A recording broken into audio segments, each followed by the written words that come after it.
Good evening. I'm Cliff Ledge. Jane Eyre is a peculiar figure in today's society.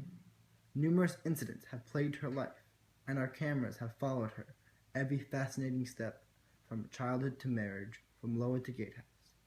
Finally, we have tracked her down, and tonight we bring our viewers an exclusive 60 minutes production with the woman herself. Feminist? Perhaps. Anti-feminist? Who knows? However, we know she has been defying social norms, braving her surroundings, and persevering through all the media attention despite her mostly private, mysterious life. She has captivated our audiences for the last decade. Our story starts in Lowood, where a young girl is found dead of consumption among a mass of students sick with tuberculosis. Thanks, Guy. I'm here at Lowood School, where there has been an outbreak of typhus. The death toll is up to 1/3 of the school's student population, but there is one young girl capturing the attention of all. At the tender age of 10, Helen Burns was found dead of consumption, but among rumors of mistreatment and abuse, questions are arising about the integrity of the school's staff. So I'm here with Dr. Khan at Lowood Institute at the mysterious reports of high typhus. Yes. Thanks for having me, Alex. There's been a large spike in typhus outbreaks at the school in the recent weeks, and we're looking at the causes of that right now. So, your school has reported a very large amount. Most schools report in a couple dozens, but yours seems to be at how much exactly? A whopping 1/3 of the school is actually it's been typhus right now, and we're trying our best to alleviate every these problems. What do you think the causes of such high numbers are? We can't say for certain, but for sure, close proximity with everybody. All the girls being with each other 100% of the time almost. They all add up. So I guess close proximity is the one thing that we could really determine for sure is a major problem. So if that's the reason, the cause of the typhus, why do you say that only one of your students has been reported to be dying of consumption? Yeah, that particular student, Helen Burns, she's actually fallen ill of tuberculosis, which is caused usually by bad sanitation. And we're really trying to take a look at the school sanitation systems to make sure there's no inconsistencies in that. But until we get back on that, then we have no information, and we really have no idea why she's suffering from tuberculosis. All right, thank you for your time, Dr. Khan.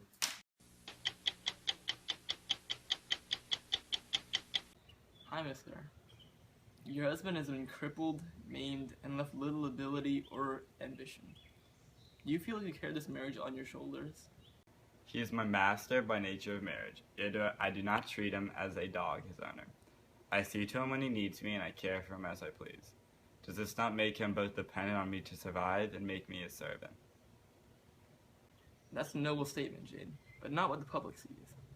What do you have to say about the headlines and articles filled with the pathetic portrayals of your husband and calling you a pioneering feminist? I do not label myself as such, simply as a woman trying to make herself useful in this world. If that does make me rise above the crowd, make me different, then so be it.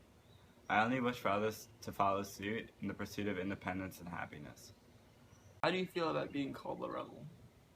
The word rebellious has followed me from birth, and I presume until death. I have no choice but to embrace this and embody those ideas I find most true to my own personality. I believe that the expression of one's ideology manifests itself from an early age. In the coverage of my years at Gates had defined my figure in the public attention. I distinctly remember the questions thrown at me in a barrage of attention too strong for any young girl. After fighting off a young boy and being cooped up in a room of solitude, people called me a rebel.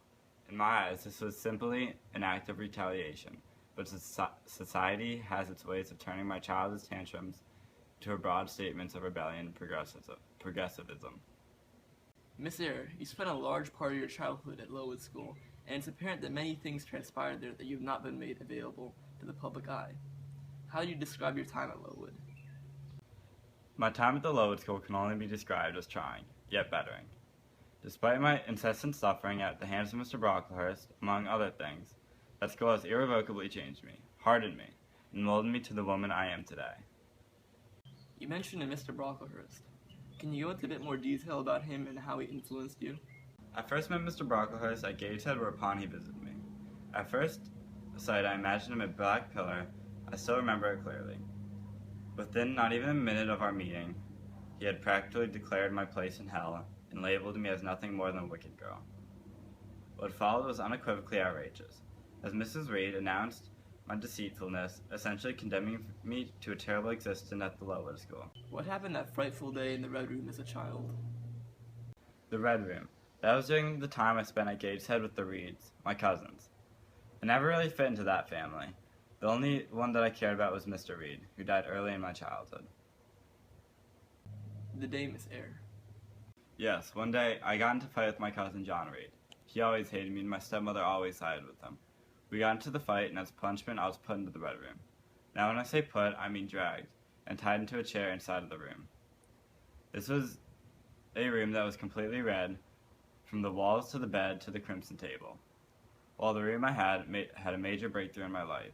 It was here that I realized I was always and would be always different.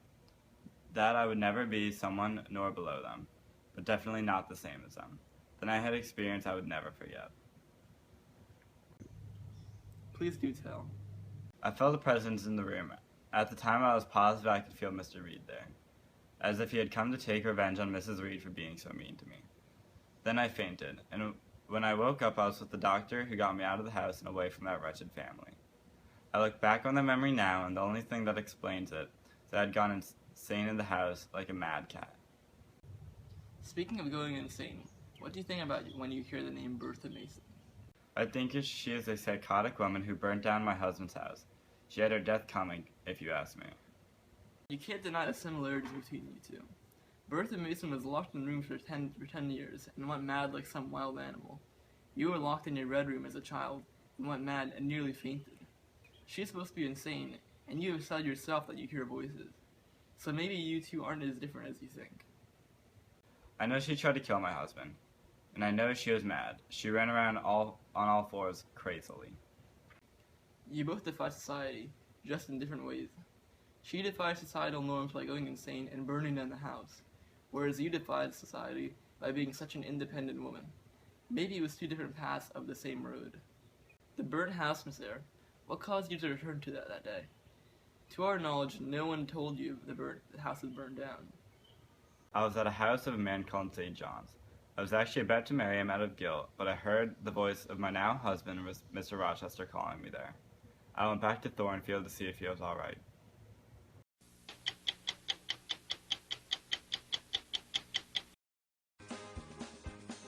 No, it's just stock footage. It's B-roll.